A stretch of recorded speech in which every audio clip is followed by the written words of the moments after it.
YouTube. Are you seeing anything over there? Still saying going live. It says it's live on my side. Anybody over there on the? Huh? Yeah, we got people over there. I got people talking to me, but it ain't run yet. So, maybe here it goes. Now it's running. Now it's running. I opened up the thing. It said it was running, so I don't know what's going on. We got it now. There we go. Sorry about that, Facebook guys. We'll have to download and upload the new the video over on YouTube and straighten that mess out. You know, always count on YouTube. Yeah. Well, Scott, we apologize for stepping all over that front end announcement there. We're glad to have you on the show. I'll let Doug take the lead, and I'll step back and listen for a while. All right. Well, Scott is a friend of mine. You've seen him on the show a few times. He's done a long-range shooting show with us. You've been talking about hog hunting, and now you have got a new gig that is just cool. And I'm not going to lie to you. I kind of envy you just a little bit. I'd love to get to go hang out with you at work one day. So yeah, come on. anytime you guys have a take your buddy to work day. Yeah, it's any day you get up to Norcross, you can come on in. Dude, yeah, a lot of times I have to pinch myself just to make sure that I am actually alive and I do actually work there. It's a really, really good gig. Yeah, really good gig. So tell us, so you're working for KGM Technologies now, which is a suppressor company, and you are in charge of the commercial and LE. Is that correct? That's right. I'm the resident sales guy for the commercial and LE markets. KGM Technologies is actually the largest OEM manufacturer of suppressors in the Western Hemisphere. We've got a 32,000 square foot facility in Norcross, Georgia, that is. We manufacture suppressors for a lot of the major brands in the industry, in the suppressor market, and we've recently launched our own line in January of this year. Nice. And I'm hoping you got some to show us tonight. Some of the new stuff you got. And so I want to tell some of the guys that, they're listening on YouTube and Facebook and stuff tonight. If you got a question for Scott about suppressors, anything at all suppressor knowledge, this is a guy to ask. So we were talking just a few minutes ago, and one of the questions I had, because I just recently picked up a suppressor. Well, I got my suppressor out of jail. I bought it a long time ago, but I just got it out of jail. So I've been shooting it, and just, I got one for a 22 can. I got a 22 can, so it doesn't really get too dirty. So I got a 30 cal can now, and I got it mounted on my 6.5 Grendel. And you're a big Grendel guy. That's what you hog hunt with too. And so one of your mutual friends, the guys I got it from were mutual friends of yours that you were working with, TYR Industries up around Atlanta. So I got a really nice upper on my gun. So here was my question we were talking about earlier. I shot this thing the other day and got it sighted in. I finally got it dialed in and stuff, but man, the amount of dirt and gunk that blows back through that gun with that can on there that I'm not used to. We were talking about that a while ago. It's not necessarily a bad thing, other than it just gets really dirty. Yep. But so talk to us about some of the things that I could possibly change on that gun in case some of the other guys have the same problem. Yeah, sure. I think it's important to understand why that happens.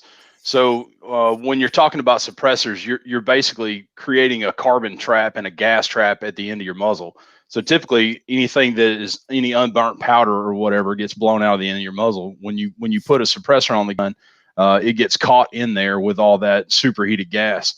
So depending on the type of system you're running, that gas, when it's caught in the suppressor, overpressurizes the system, and it blows all of that dirty, unburnt gas back into your system, and that it overpressurizes the system, runs your bolt a little bit harder and faster, and then it dumps all that unburnt powder and nasty carbon gas back into your system. So piston guns are a little bit better about not doing that because they don't have the gas that's routed back into the receiver.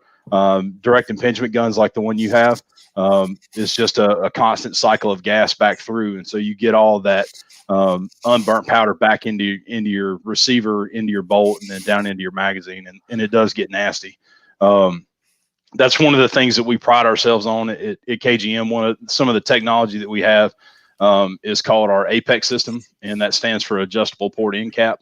And what this allows us to do is kind of think of it like a pressure valve. It releases all that overpressured gas out of the system, so it doesn't end up back into your gun. So that's one of the features of the cans that is really good for gas guns in general, is all that, or it gets all that gas out of the system instead of returning it back into the receiver. So with your system, do you get any flash coming out of the end of the can where the holes are drilled, or? It really depends on the system and the ammo in general. So cheaper ammo tends to be a lot flashier than higher grade ammo. A lot of military ammo has a flame retardant in it, so we get almost no flash out of the cans. Then what you end up with on the Apex is instead of getting the big ball of flame that would exit the end cap on a standard suppressor, what you end up getting is a dissipated flash signature that goes, it comes out of these 10 ports in the Apex system. So inside of the cap also there's a flash hider, so that remaining flame hits that flash hider and it starts to be extinguished, and then it's dissipated throughout the Apex holes. So instead of getting a big ball of flame coming out of the end of the suppressor, you end up getting, we call it the star of death. You get I'm trying to get my yeah, it's kind of weird. I'm trying to get my placing right, but you end up getting a star of small flame around the end cap of the suppressor that immediately goes away. And there's so little flame that you can actually shoot it under autogated night vision, and it doesn't cause any flickering or flashing of the night vision. So for certain people, that's pretty important. Obviously, the last thing you'd want to do is, go into a dark room with night vision and be involved in a gunfight, and then all of a sudden your night vision doesn't work because there's too much flame coming out of the end of the gun. So that's really important to a certain crowd. So on the blowback, because my gun was nasty the other day. I mean, it was bad. Mm-hmm. And that upper I got, I'm going to have to look at it because I honestly don't know. I've never looked until the other day when I shot.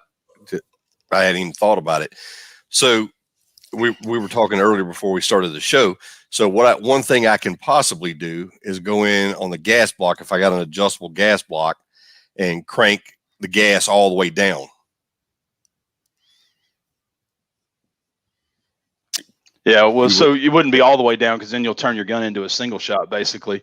But you want to find that sweet spot where it's just enough gas to run the system and not too much gas that it's overdriving the system. So the way to do that, if you're going to adjust your gas block, would be to close the gas off almost completely and then incrementally back it off until it will lock. It'll lock open on an empty magazine. So you'd basically test run it one round at a time with a magazine with one round until it locks back on the empty magazine. And then once it's locked back on that empty magazine, you just open it up just maybe an eighth of a turn more. Some gas blocks have actual click adjustments in them, but you just would back it off just a touch more from that, and that ensures that you have enough gas to reliably run the system. Right. So I don't know if mine has it or not, but it's going to be something to look at. And if it doesn't, if it doesn't, it might be something worth investing in and putting one on it. Who knows? Yeah. But, well, that's one of the typical problems with suppressors. So any gun is manufactured not to be fired suppressed. They build it and ensure that it runs perfectly when it leaves whatever factory manufactures it. So when you start adding to or taking things away from that system, you run the chances of it not being as reliable, and it's not the way the manufacturer intended it to be run. One of the things about the KGM cans is they are a plug and play. So we can literally screw them on the end of the gun, especially gas guns. We can literally screw them on the end of the gun and making the adjustments to the gas. We don't have for tubes or buffer springs or buffer weights or any of that. So what's happening is when you suppress a gun, you increase bolt speed. And when you increase bolt speed, it overruns the gun. So our suppressors through the Apex system, like I said before, vent all that gas out of the system and don't create any problems. We don't increase bolt speed. Typically, we see about a 1 to 3% increase in bolt speed. So you can literally leave the gun just the way it came from the factory, screw a suppressor on the end of it, and go shoot, go hunt, whatever you're ready to do. You don't have to play the game of, well, let's try this to see if my gun will run. Right. Yep. So it may be worth checking into another one. Yeah, I know a guy. I know a guy too that could probably hook me up with one. Hey, so Yeah. one of our listeners tonight, Carlos, asked the question. I had this in my list down a little further, but we'll go ahead and ask it now. So, what are some of the pros and cons between a direct thread suppressor and a quick detach? That's a great question. We're all direct guys. We make options for QD adapters because that's what the commercial market likes. The reason why we are direct thread guys is because of the fact that you only have a certain small set of tolerances you have to deal with.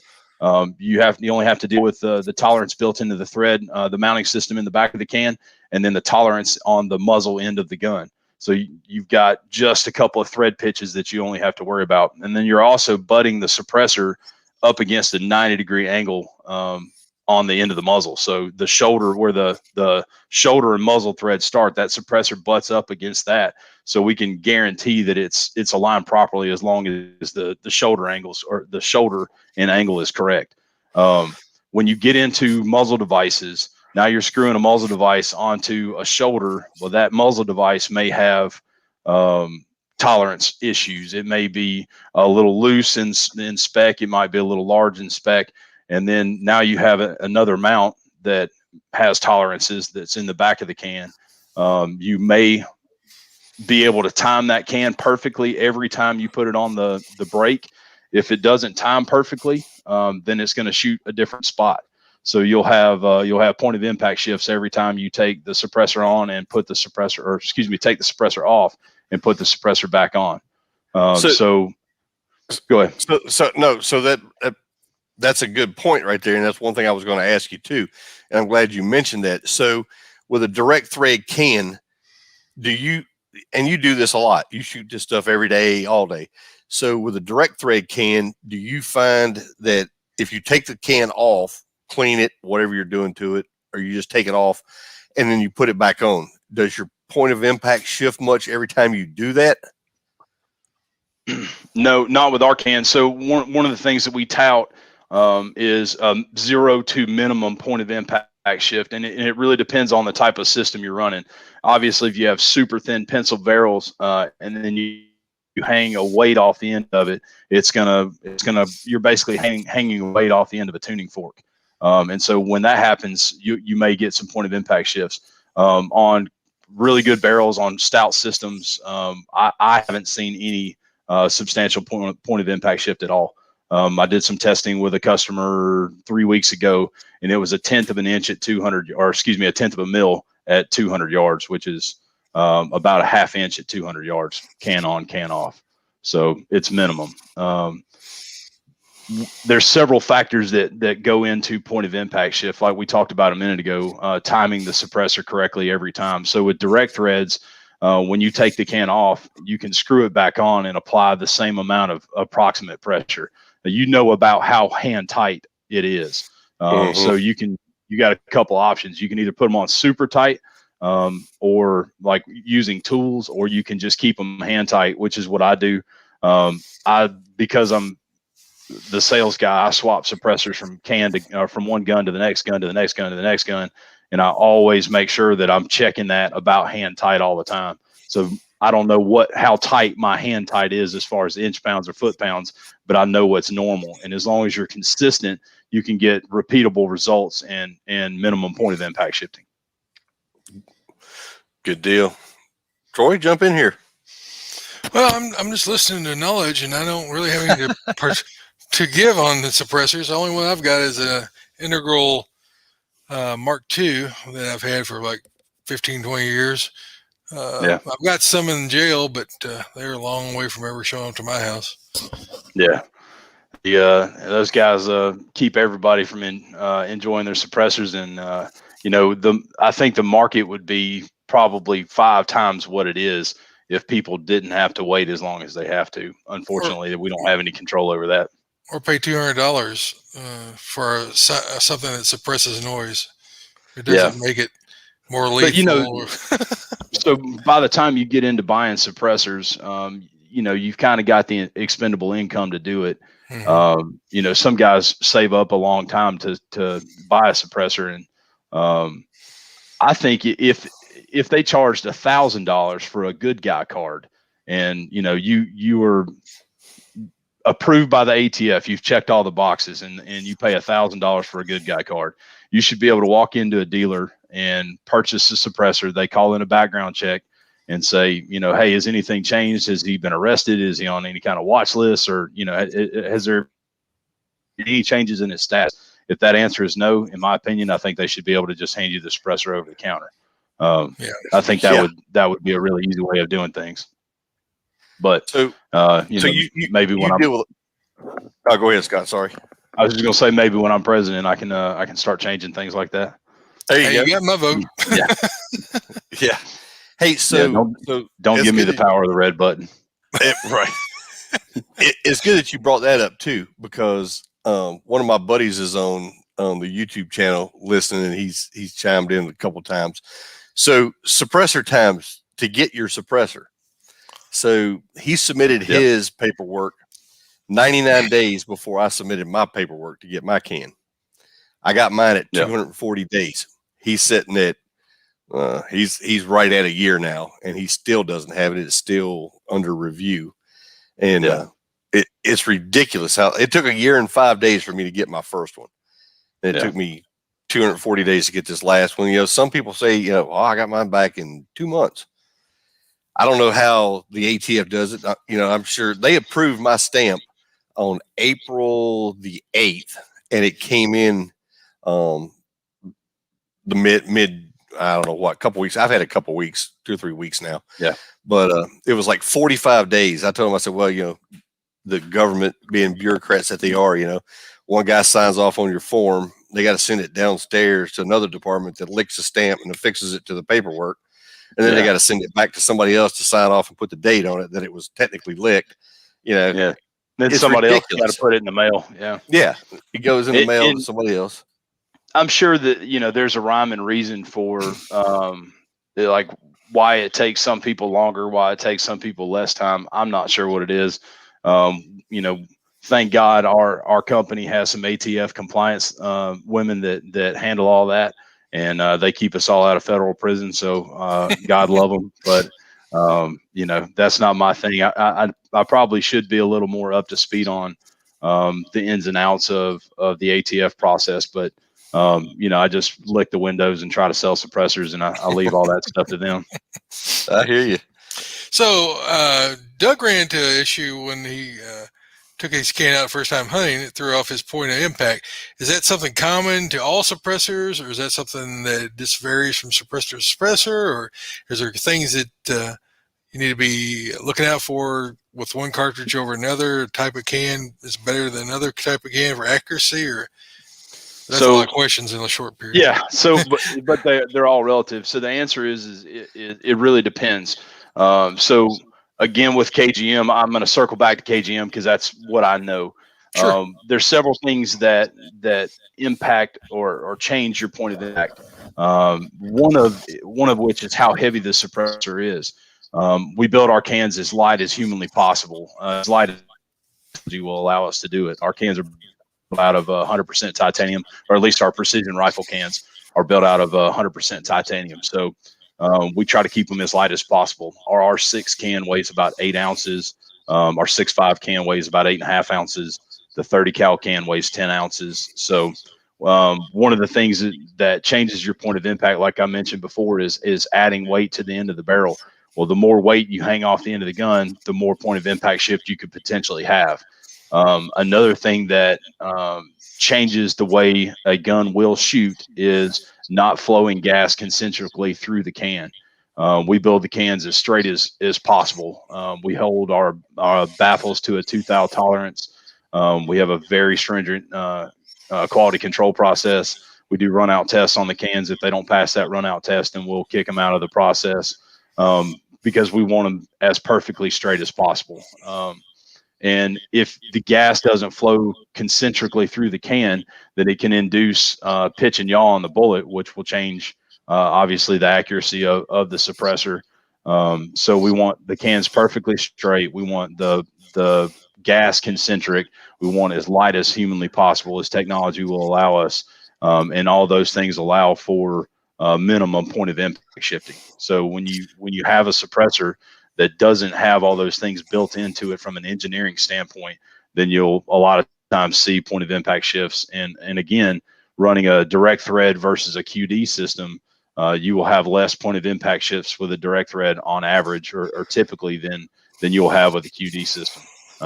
Just because of the weight. Well, the weight and how the can interfaces to the host weapon system. Gotcha. It's a keep it simple, stupid thing. The more variables you introduce into the mounting system, the more that can go wrong. The less variables, the better off you're going to be in the end. Follow-up question on that would be, since the weight affects it, I'm sure the harmonics of the barrel, the resonance when that bullet goes through, if you watch in super high speed, you can see the barrel is moving. It still has a slight movement to an oscillation from that charge going off down that barrel. When you put another 8 to 10 inches or whatever the length of your suppressor is on that adds a little bit more whip to it. So that probably has a little bit of effect too. With that in mind, is there a certain barrel type? Is a heavier barrels, of course, probably more rigid, or a fluted barrel? Or is there things about a barrel that you could pick if you were like looking for a real long range accurate gun that you wanted to put a suppressor on? Would it be better to pick one type of barrel over another? Is that something you guys get into? Yeah, so I'm a precision rifle shooter. So, I mean, aside from suppressors, you're speaking my language, but right. The hard thing about barrels is that every barrel speaks a different language. They're all a little bit different. So what happens for one barrel, it may be a unicorn and you can't ever repeat it. Typically when you see long range precision rifles, they are heavier barrels for 2 reasons. One, the barrel harmonics are better. There's not as much whip like you're talking about. They don't heat up as fast, which is important for high strings or longer strings fire. And they're more rigid. That helps with accuracy. That being said, I've shot pencil barrel guns that would shoot one hole. So it just depends on the gun and how it was manufactured, created, gunsmithed, however you want to put it. But typically you see less point of impact shifts on heavier profile barrels. Answered my question. So my suppressor is a little heavier. Right. What's your average can on a 30 cal run weight wise? So this is our flagship. This is called, excuse me again, I'm gonna try to figure out where to hold this thing. This is our R30. It's kind of our flagship model. About 45% of the cans that we sell is this can in general. This can weighs 10.5 ounces. It's a full titanium build. It's under 9 inches, or excuse me, just under 7 inches long, and is 1 3/4 inch diameter tube. So 10 ounces is really, really light for a 30 caliber can. What kind of DV levels you getting out of that? Here's what I get asked a lot, and it's a really important question because it's a topic that the industry needs to be discussing.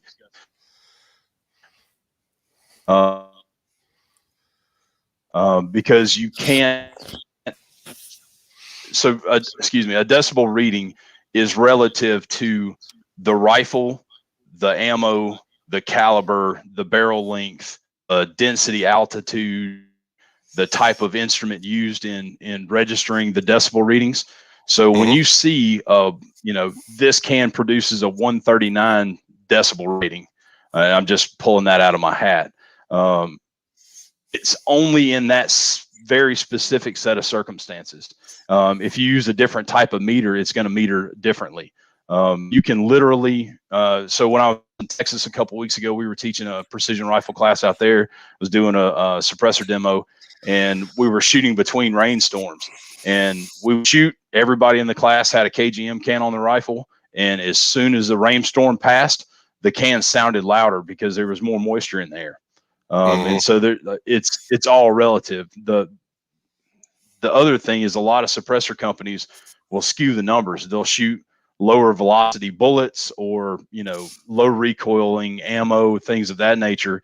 And they're not as high pressure, which means they're not going to be as loud. So when people ask about decibel rating, I always say that it's within the industry standard, and that's typically 30 to 40 decibels of reduction over bare muzzle. Right. So if people are picking suppressors based off a decibel rating, they're really barking at the wrong tree. There's a lot of other factors you should be considering when you're looking at a suppressor. Good deal. Yeah, Does that answer your question?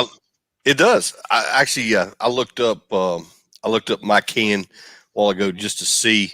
Mine is 6.6 inches and it weighs 15.5 ounces. So, 5 ounces, or 5 ounces doesn't sound like a lot, but when you're hanging out on the end of a barrel, it does make a difference. Yeah. What But about, I'm pleased with it. It's just material, what the can's made out of. Yeah. We've got some heavier suppressors, but they're specifically designed for short barrel rifles and full auto fire. So we've got 2 hard use cans here. This is our 5.56 hard use can. It's the same material, or excuse me, it's the same design as all the other suppressors, but it's built out of stainless steel and Inconel. So it's a little heavier than the titanium suppressors. This can weighs 15 ounces with the mount. Here, this is another example of a hard use can. This is our 300B, and it's a 30 cal can. So this is the can for full auto 300 blackout, short barrel 308s, full auto 308s. And again, it's stainless steel and Inconel, and it's heavier, but it has to be to stand the abuse given by short barrels and full auto. So I had one other question, about, you were talking earlier about swapping cans to different rifles and stuff. So Sure. I bought a thread adapter for my AR so I could take my or my flash hider off of it and put the adapter on there, because mine is a direct thread, so it'll thread back on. How is that going to affect me? As far as what? As far as sound suppression, flash suppression? Yeah, I mean, it's gonna line up, and it's gonna be almost like direct thread and right on the barrel, correct? Or it should, I hope. Yeah. You shouldn't have any problems. So we build caliber specific cans for a reason. When you shoot we'll use a 5.56 through a 30 cal. You've got a real large aperture at the end of the end cap, and that's not going to trap as much sound and reduce as much flash as a caliber specific can. So KGM makes cans for 22 rifles all the way up to 50 caliber BMGs. I haven't showed you that one yet, but let's see if I can get it in the frame. So that's a 50 caliber BMG suppressor there. But we are fans of caliber specific suppressors because we can optimize the suppressor for that particular caliber. We make 6mm suppressors. We make 6.5 suppressors. We've got several variations of 30 cal suppressors, 338 suppressors, and then up to 50 cal. And then we've got several belt fed cans also that are caliber specific. So we encourage people to buy caliber specific suppressors, not so we can just sell more of them, but because it's truly optimized for that caliber. We basically blow the suppressors up in size to handle the volume of that particular caliber. So our R6 can, this is an example of it. It's on a 5.56 gun. But this can is again, yeah, this is a really nice gun. We'll talk about it if you want to, but this can weighs 8 ounces and it's under 6 inches long. You can't even tell that it's on the end of the gun. So again, this is a 6mm on a 5.56, but we don't make a titanium 5.56 suppressor. And this is my pick for a DMR gun setup like this. For all you JP fans, y'all can drool over this gun. This is a JP 5.56 professional with a loophole Mark V. It's a really fancy setup. I got pick this up from Sharpshooters USA in Alpharetta. So to answer your question, instead of just kind of talking in circles, the 5.56 through a 30 cal will work. You will get sound suppression. You will get flash reduction. It just won't be as good as if you had a 5.56 dedicated suppressor.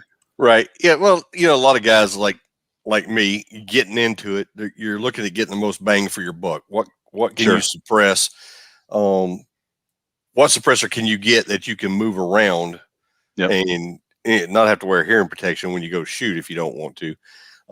So a lot of people are, look at the 30 cal can first, and it's a good all around can. You can go all the way up to a 300 black, or actually you can go up to a 300 Win Mag on the one I have. So, and I'm sure your 30 cal cans handle that kind of stuff too. So, yeah, the R30 will handle everything from a 17 Fireball up to a 300 Norma. So it's Magnum rated. And I understand 100% that people want a one suppressor solution. And if this is your first can, if you're buying your first can ever, the R30, buying a 30 cal can in general is a great way to go, because you have multiple options then. I do more swapping around of a 30 cal can than I do anything else. I'm fortunate that I have all of these cans at my disposal all the time, so I can be picky and be caliber specific. But if you're buying multiple suppressors, then my suggestion would be, and you have the expendable income to do it, then my suggestion would be to start looking at the caliber options. You'll end up getting better sound suppression, better flash reduction, things of that nature. So I straddle the fence there, because I obviously understand why somebody wants one can, but at the same time, if once you start buying cans, you're gonna keep buying cans. It's just how it is, because you get addicted like anything else. So I'm already looking at my next one, and I'm looking at getting a can specific for 5.56. Just because obviously if you're shooting a smaller bullet through a bigger diameter hole through a suppressor, you're not going to catch as much gas. I mean, that's just it's exactly right. That's exactly right. And so with the other thing, so with KGM suppressors, the harder you work the suppressor, the better the suppressor works for you. So we haven't gone kind of front to back through the cans, but the main the kind of our bread and butter is this Apex system, is the adjustable end cap here. So what we're doing with the suppressors is we are trapping and rapidly releasing gas from the blast baffle to this Apex system. So by doing that, we're actually routing gas on the outside of the can to the Apex, which actually turns the Apex into a muzzle brake. And so you get muzzle brake features, but you get sound suppression. And we're reducing recoil by 40% on average with the suppressors. So if you don't push the can to its full potential, then you won't get the full potential of the Apex system. You won't get maximum recoil reduction. So that's another reason why we say, if you can buy caliber specific, that's the right way to go, because then you're going to maximize the potential of the can by shooting caliber specific suppressors. As the old adage goes, if it does everything, it doesn't do anything. It doesn't do any specific thing really well. The more variety you got, the less likelihood it's going to perform at its peak. So I understand that. So that being said, since it's got this bypass system in it, how hard is it to clean? Is it like a core that you can pull out and clean, or do you clean the suppressors, or is it maintenance type of a suppressor, or is it just you shoot it and it blows itself out? How's it work?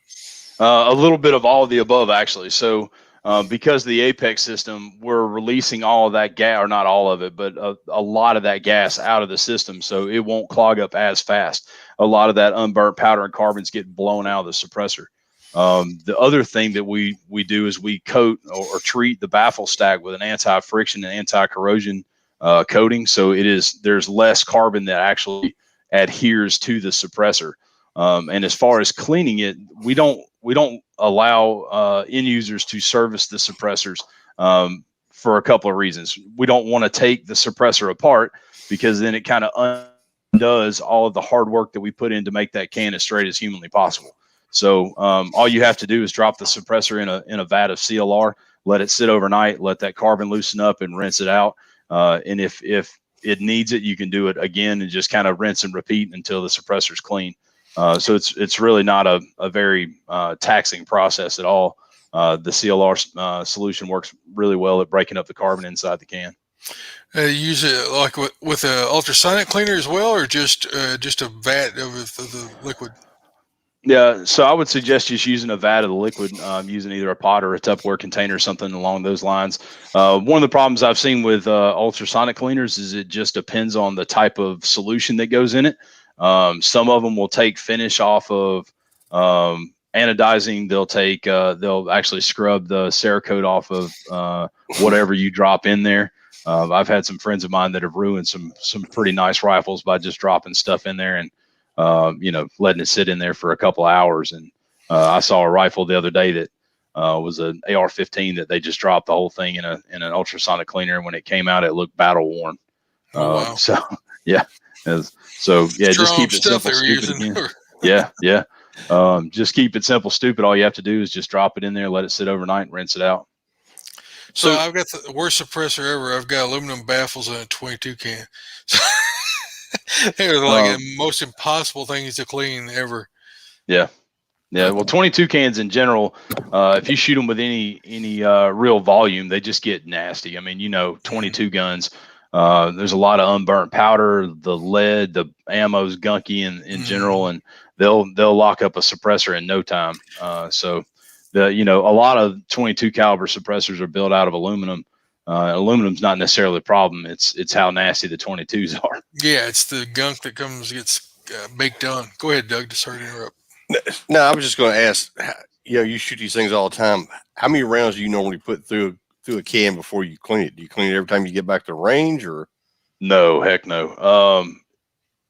So I shoot a lot more than your average person. I probably shoot, I don't know, 8 to 10 to 12,000 rounds a year. And obviously that's spread across all the various suppressors that I have. If you decided that you wanted to clean your can on your birthday every year, that would be, a simple way of doing it. It's not something, really? It's not like, it's not like, putting a gun up that, a duck hunting shotgun up and it rusting in your safe or anything like that. I mean, the carbon's not going to degrade the can at all. So like I said, clean it once a year if it'll make you feel better. Another way of doing it is, you can weigh the can before. So how much the can weighs. It weighs 10 ounces. If you shoot it for a year and you put it on a scale and it weighs 16 ounces, probably a good time to clean your can. That tells you there's 6 ounces of junk in there that needs to come out. So I think one of the cans, one of the first initial cans, prototype cans, was a 6.5 with an Apex system in it. And our business development manager, he put probably say 10,000 rounds through a 6mm can, and it had 4 ounces of carbon in it when he cleaned it. So I mean, it was actually more than 10,000 rounds, but that can had been shot on everything, and it's been 3 years before he cleaned that can. So go shoot one day and sight a gun in. Doesn't necessarily, you don't have to come home and worry about it. No, I wouldn't dare. So I've got a table full of suppressors right here, and I've never cleaned one of them. And I shoot them almost every day, all week long. Oh, and I watch your videos of you shooting. They are super quiet. So yeah, I tell you, you in this industry, you get a lot of people that are selling snake oil, and we got the new latest and greatest thing, but these cans sell themselves. I'm just a guy that kind of drives them from point A to point B and shows them off, and anybody that shoots them, I can just shut up and I don't have to give them a sales pitch. They're quiet. The recoil reduction's unbelievable, especially on gas guns when people are used to getting all that overpressure gas back in their face, and they don't get that with our can. That's a really impressive thing to them. So they really are the better mousetrap. Good deal. Yeah, we were talking before the show started about what were we talking about? We're talking about the short barrel, not short barrel. We're talking about the Tavors, how that the gas, blows out in your face and stuff, and you guys are able to tune yours where they don't do that. They don't have that much back pressure. That's pretty cool. That's right. Yeah. Bullpup. So I was thinking. Bullpup. Yep. Well, we're going to need to wrap this up, Scott. We appreciate you coming on tonight. If I could talk, it'd be a great thing. We appreciate you coming on. Anything else that you'd like to share, like the website or where they can find where you guys sell through different distributors or things like that? Yeah, so we've got we're every day I'm working hard to build a larger commercial dealer network. We've got a good presence in Atlanta. We're starting to get some guys in Texas. We don't have a dealer locator on our website yet. We're working on that. The website's kgmtech.com. So it's kgm-tech.com. My information's on there. Scott Radebaugh. My email is sradebaugh@kgm-tech.com. So if you have any questions or if you're interested in purchasing a can, I can send you in the right direction of any dealer that might be close to you. Obviously, I can sell the can to you, but I would love to support our dealer network. So, I'd rather go through a dealer to get you the can. So if I can help you, let me know. If you've got suppressor questions or any questions in general, if I can help you, be more than happy to do it. I get paid to talk about cans and guns all day. So let's talk about cans and guns. Man, I know, right? Awesome job. Well, thanks a lot, Scott. We appreciate you coming on, and we look forward to talking to you down the road. Good talking to you, brother. Yeah, thanks for having me. Take care. Good night. All right. All things you want to know about cans. Yes, sir. We're happy to have Scott on. Good to see him again. We haven't talked to Scott in a while.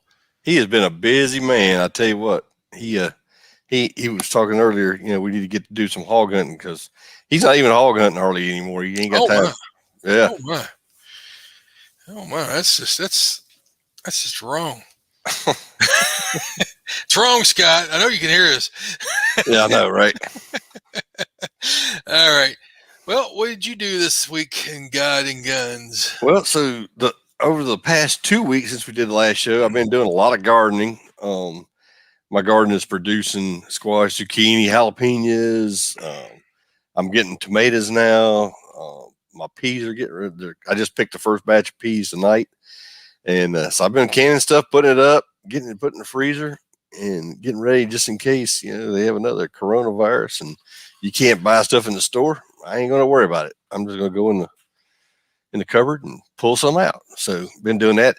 So I went hog hunting again last night. Me and my cohort in crime, Andy, was down on his way to Savannah, and he stayed the night last night, and we went over. And sure enough, man, anytime he's around me, if he comes to my place, we always get pigs. I always bring the pigs in. I got them timed like clockwork, dude.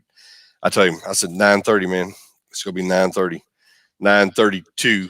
I said, I know he's a little late tonight, but I can only do so much. But 9:32, he comes walking in, and we're going to have to quit doing the 3, 2, 1, fire because it throws both of us off, and neither one of us hit anything we're shooting at. The night we killed so many, the first pig we missed because we did that. After that, I was like, all right, we'll just take turns. You shoot the next one, I'll back you up if he tries to get up, and vice versa. And we wound up killing 3 hogs that night. And but we don't remember our mistakes from previous, so we decided to do it again last night. And yeah. So I know I pulled my shot. I don't think it was a gun. It wasn't a suppressor. It was straight up me. But my first round out, my first shot at the first hog, my gun did not fire. I struck the primer. It had a good dent in it. It should have went off. It did not. And I put another round in it. Next hog that came, when the next one came in, I pulled the trigger and it fired fine. I think it was just a bad round. And that's one of the things I wanted to ask Scott, when we were talking about the dirt blowback through the suppressor, because I'm running it suppressed now. Does that have anything to do with it? Because it was a brand new box of shells that I put in it when I sighted in, and I still had maybe a half a mag in the magazine for it. And man, when I put them in there, they were nice, shiny, brand new out of the box brass. And there was so much gunk blowing back through the gun from the suppressor that it turned them all black. So I didn't know that was the next one in the round or next one in the stack. When I loaded it, I didn't know if, maybe that had anything to do with the primer.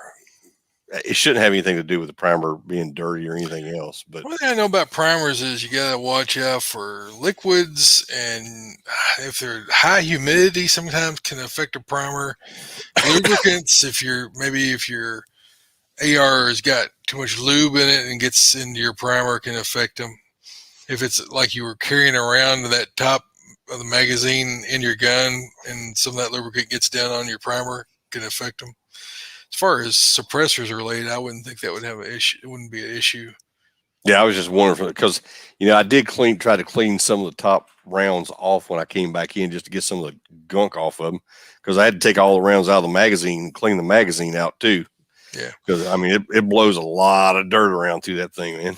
Yeah, any kind of creeping oil, like your penetrating oil, so you don't want anything like that in your gun around your ammunition, because it will get into your primers and it will foul them up. Mm-hmm. So, I don't know if that was what it was. It didn't fire. Hornady ammo. I'm shooting the 123 grain ELD 6.5 Grendel ammo, and it should have been good. Shouldn't have been a problem, and but was not. So the first one didn't go, but hey, I put another one in it, and it went the next go around. So, I just missed him. Yeah, it happens to Georgia guys out here. It does. Oh, and I had something new happen. Yeah. So I was up on the shooting house, had the gun laying up in there, and I was leaning into it. And Andy shot, and he's on my. It's what we were talking about earlier, being where you lay in the range, and where you sit. Now I like sitting on the right side of the box because I got the gun out. I can lay my arm up on the window and get a good brace, so I'm not moving. But it comes with its prices. So as I'm leaning forward, all you guys out there, don't judge me now, because y'all do it too. So when you lean forward like that a little bit, you got your belt on, it leaves a little gap. Plumber's gap, we call it. But, well, no, I didn't. I wasn't quite gapping like that. It was just open. You weren't venting. You were just I was not venting. No. But there was a gap between my belt and my lower back, and his second round ricocheted off the wall and the spent shell, the spent cartridge, and it landed right in that little gap, and it was hot. So first thing I did was little is a relative term now. Huh? I said little is a relative term now. Yeah, it was a lot hot. So. The first thing you think of is I just straightened my back up, which that pulled my belt back in a little, where there was no gap, and it was just pushing cinched it for you. Yeah, it was just firmly implanted in the back of my belt, and woo, man, that thing was. And I still got a spot on my back. I got a 6.5 Creedmoor, nice little emblem tattoo. I guess I got a tramp stamp now. It's 6.5 Creedmoor. Oh, you made me cough my head off. but be careful when it comes to that, because wear a little bit longer shirt so they'll deflect off, and you won't have that problem. You're gonna have to start taking you some grease and oil yourself down so them things don't stick to you when they get well, I got one. I was showing them earlier. I don't know if you can see it. I got one right there from my Grendel. When I was sighting in the other day, it bounced off, and it was humid, tacky, and it bounced and it landed right on my wrist and just sat there. And you feel it get hot quick, and I just kind of I was still holding the gun, and I just kind of did like that to throw it off. It didn't come off, so I had to let go of the gun and thump it to get it off because it had stuck to my skin. But that one's starting to heal up a little bit. It's still pretty shiny under it where I did it. But hey, it's fun. It is what it is. It is what it is. Yep. So my last thing, I just wanted to I just wanted to ask everybody if they would remember my aunt and her family. She's my last aunt out of all the brothers and sisters my dad had, and all of my aunts and uncles that were married into the family. She's my last aunt that is alive, and she fell the other day and getting out of bed, and she fell backwards and hit the metal rail on the side of the bed that holds the mattress on. Yeah. And it hit her in she hit her head on it, and she's got a couple of brain bleeds, and they're not giving her a very good outcome. And I think they've moved her over to basically comfort care now. So, if everybody would just, remember them, keep them in your prayers. I saw Steve and Sherry had posted about that. Sorry to hear that. Yeah. That's Steve's mom, right? Yeah. Yeah. I'm sorry to hear about that. We've been praying for the family. Yeah. So just remember that it's tough. I know when I lost my mom, and I know what it's like. I was talking to my cousin, Steve, Gary, and Greg, and Sherry, but I was talking to Gary a little bit today, and it's tough. I know it's tough, but anyway, if y'all just keep them in your prayers, I would highly appreciate it. Sure will. And that's it for me, man. What you got? Well, I did not have church security for the last 2 weeks. So had actually got to go to church service week before last, and this Sunday went to church at Christ Fellowship in West Palm Beach area, and got to see you on the way down. You did. And got to talk to you a little while. And let's see, what else did I do? I have done a lot of concealed carry. I've done a lot of ham stuff. I've been learning more and more about this FT3. The more I play with it, the more I learn. I learned I can run APRS on the B band. I can run the hotspot off the A band, and I've learned that if you're using a hotspot and you're trying to talk to someone that's using Fusion through a Wires X, you don't want to be handshaking with your hotspot. You want to unhandshake from your hotspot and just transmit through the frequency, and they can hear you. But if your hotspot is handshake with your radio and you're talking to somebody that's coming through the Wires X side, they can't hear you at all, or they can barely hear you, or they can only hear you at sometimes. It's really weird. But discovered that through all my ham talking this week. And so that's probably enough ham stuff for the people out there that done gone to sleep, ran home. But I've enjoyed that. Got to checked into a couple local nets down here, checked into one in your hometown when I was there. Mm-hmm. And been doing some stuff on the Ragchew. Been on Ragchew 2-3 nights this week, so it's been good. I got to talk to you a little bit. Yeah, Dr. Doug. Let's see what else to do. I did go to a place called 411 Tactical down here. And they have precision handmade rifles for long range shooting. I meant to ask Scott while he was on here if he knew of these guys, but they build some really beautiful $4,000 or $5,000 long range bull barreled rifles. And went in there because the salt air is not nice to my gun, and it's dried my oil up already. And so I had to get some gun oil. I thought I had a clean kit with me. I did not, so I had to run over and grab that. So that has been a lot of my stuff this last couple of weeks. And what else? Had water at the barn went out, and the cows had no water. Oh, no.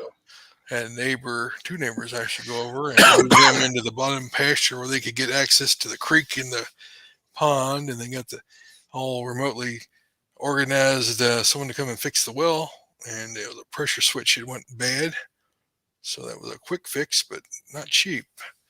And let's see, that's been it pretty much, I guess. I'm going to catch you tomorrow. You're going to catch me? Yeah, I'm going to be the same age as you tomorrow. Oh, are you? Yeah, for a few months. For just a few. Yeah. Let's see. That's got it for me. I can still carry the STI Staccato is what I'm packing at the moment. And it's super tuck and all the usual accoutrements. What do you got? I have my standard stuff, Glock 19 with my student of the gun night vision sights on it. Also, I'm carrying my somewhere. I got it somewhere. Yep. That's my Spartan auto knife with the Damascus steel blade in it. I like that thing, man. That thing just works great. What? I read Andy's comment over here on the YouTube. Alabama slot machine. Yeah. Uh-huh. He's an idiot. Hey, I like Bill's, to Alabama people. We love you guys in Alabama. I like Bill's comment better though. He told me I need to get around etched. That way, with the God and guns on it, next time it gets me, I have a proper tramp stamp for that. So, so we went there too far. That's pretty cool. That's an image I don't want branded in my mind. Don't y'all encourage Doug anymore. It's just the lower back, man. All right, where are we at? You got a joke for us? I do got a joke for us. You know, in late last weekend was Father's Day, and we didn't get to do our show last week. Happy Father's Day to everybody out there. Yep. And so I found us a little joke for that. So 4 men were in the hospital waiting room because their wives were having babies. Nurse goes up to the first guy and says, "Congratulations, you're the father of twins." And the guy says, "Well, that's odd. I work for the Minnesota Twins." So the nurse walks up to the second guy. "Congratulations, you're the father of triplets." "Hey, been there, done that. I got triplets." Yep. And he said, "Well, that's weird. I work for 3M for the 3M company." Nurse goes up to the third guy. "Congratulations, you're the father of quadruplets." He said, "Well, that is strange." He said, "I work for Four Seasons Motel." She goes up to the last man. He's already sitting there shaking his head, groaning. And she's like, "What's wrong?" He said, "I work for 7-Up." Oh, no. That's a lot of multiples of babies there. It was. Hey, I can relate to the triplet one. Yeah. Good deal. So you got a Bible verse for us tonight. I am just about to present it here if I can get my computer to work nicely for me. It's sort of hard working on one computer when you're used to working on 3. I bet. And one small screen. Let's see here if I can do this without boogering it up. All right, we're going to be in Philippians 4. Let me change this a little bit. Make it a little bit easier to see. Maybe not. We'll find out. And does it want to be nice to me? Rejoice in the Lord always. And again, I say rejoice. Let your reasonableness be known to everyone. The Lord is at hand. Do not be anxious about anything, but in everything by prayer and supplication with thanksgiving, let your requests be known to God. And let the peace of God, which surpasses all understanding, will guard your hearts and your minds in Christ Jesus. Finally, brothers, whatever is true, whatever is honorable, whatever is just, whatever is pure, whatever is lovely, whatever is commendable, if there is any excellence, if there is anything worthy of praise, think about these things. What you have learned and received, you have heard in me, and I got to scroll. Practice these things, and the God of peace will be with you. Well, what is Troy talking about tonight? Well, what I'm talking about tonight is that we live in a very crazy time. If you haven't read the news or watched it on TV or seen it on whatever different sources out there, the author of confusion is trying to confuse the minds of everyone and is doing a really good job of it, especially our president. He doesn't know where he's at half the time. But as we say, you need to keep your eyes focused on the prize. You need to keep your heart fed with truth and knowledge, and you find that in the Bible. You don't find it on Facebook. You don't find it on our podcast. You don't find it anywhere else but in Scripture. And right now, you can drive yourself crazy. You can actually, go insane trying to make sense of what is going on with our world right now. Up is down, down's up. Dogs are loving cats, and cats are loving dogs. It's a crazy world right now. This just doesn't make any sense. And sometimes I'll lay in bed at night and say my prayers, thinking about the kids and praying for them, thinking about my parents, thinking about other family members, things going on in my life. And these thoughts creep in. I don't know if this happens to you, Doug, but when I'm thinking about these things, other thoughts come in that I don't want. I'm like, where's this thought coming from? And it's these things that try to pull at your emotions. Maybe you guys don't experience that, but things that come in and make me either angry or make me sad or make me frustrated or make me just, disheartened about things. And then I have to say, whoop, stop. God is in control. I know where I'm going. I know where my children are going. I know what lies before me is God is going to do great things, and he will be with me no matter what I have to go through. And the worst thing that can happen is like my body can die, but my spirit and soul will be in heaven eternally.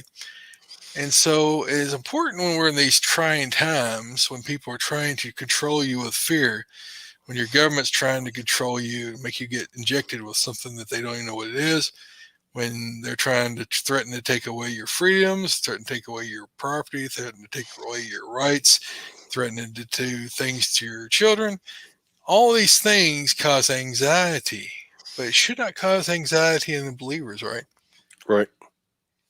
As we hear here in Philippians 4, these verses are reassuring to us to know that we should be rejoicing, always rejoicing in the Lord, not letting anything get us down, keep cheerful, give a smile, be happy, and know God's brought you through everything so far. He's going to be with you until the end, whether that's death or whether that's resurrection.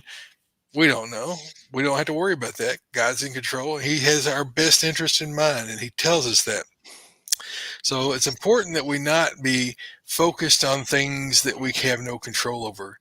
It's important that we don't allow people to take us to places of depression, take us to places of hopelessness, take us to places of anger and wrath. It's important that we need to remember that God is in control. Mm-hmm. And there is most everything out there we're dealing with, we're not in control of. So we pray. We petition God with our problems, our concerns, whatever is bothering us, and we hand it to God. And then we focus on what is great. We focus on how much we love our children, our grandchildren, how God has blessed us, the great abundance from your crops, Doug, the ability to sit and stand and get to shoot at hogs at the middle of the night with thermal vision. I mean, there are so many blessings that each person has in their life if they would not focus on the negative things that bring you down. But be an encourager. There's a lot of people out there committing suicide. A lot of people. We have, as you might know, we have had a member of the Farms Radio Network recently committed suicide, and we are really saddened over that. And it's, but we want to remember that there are a lot of other people around us that are burdened with the troubles of this world. And we need to encourage them. We need to encourage one another. We need to lift one another up. So verses tonight, Philippians 4, verses 4 down through verse 9. And I will get this out of the way. And we will get on. We've done talk to Scott, so we've covered that tonight. We're going on to Think Primary Arms and a couple other people. And then we got the Armed Citizen, and we will let you guys, go to bed. So again, we want to thank Primary Arms for supporting the show. If you guys not checked out other things, checked out Primary Arms and looked at what they have to offer, do that, please. And we would appreciate that. Got a few patches of stickers left, and we have Subscribe Star. Was requested. We'd had Patreon, and they decided they didn't like our politics and they didn't like our God, and so they kicked us off.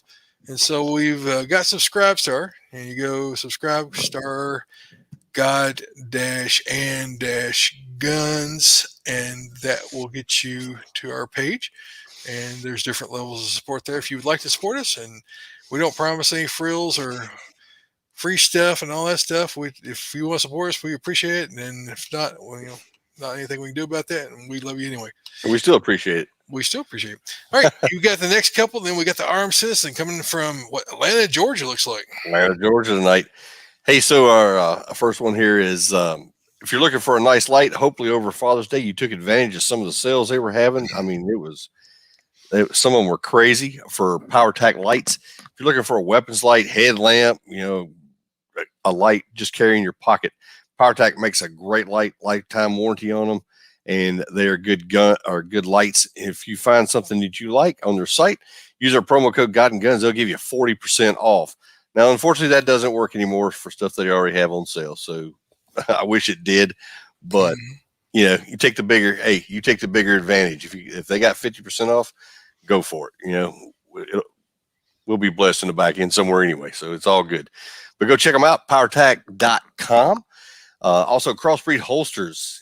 Troy and I both carrying Super Tuck Deluxe the majority of the time, and Crossbreed makes a great holster, and they got a holster for whatever kind of gun that you pretty much want to carry in.